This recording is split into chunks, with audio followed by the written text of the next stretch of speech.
Plusieurs sujets étaient au menu de l'audience que le chef de l'État, Félix-Antoine Tshisekedi Tshilombo, a accordé ce vendredi 26 mars à l'ambassadeur du Canada en République démocratique du Congo.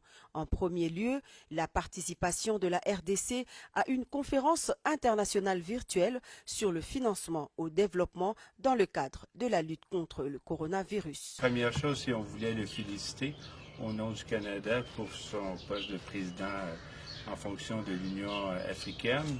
Et compte tenu des messages qu'il avait livrés jusqu'ici, on voulait aussi réitérer l'invitation de notre premier ministre, du secrétaire général des Nations unies et du premier ministre de la Jamaïque à participer lundi à une conférence qui va porter sur la dette internationale.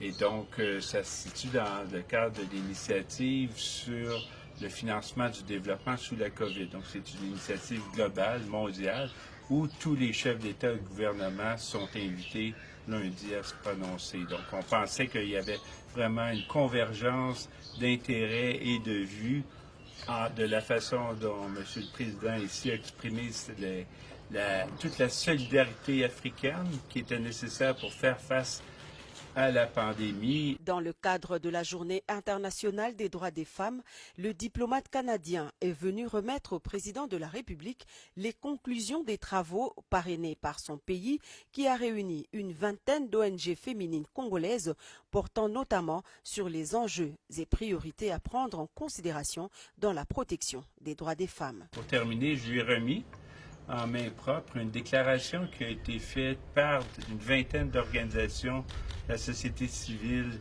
congolaise dans le cadre de la Journée internationale du droit des femmes pour établir un peu comment elle voit les priorités, les enjeux qui devraient être abordés rapidement pour permettre, pour protéger les droits de la femme et pour aussi en faire la protection de leurs droits dans le contexte actuel. Donc, on leur a donné une plateforme sur laquelle ils pouvaient s'exprimer et moi, je suis venu déposer au président le fruit de ces délibérations-là.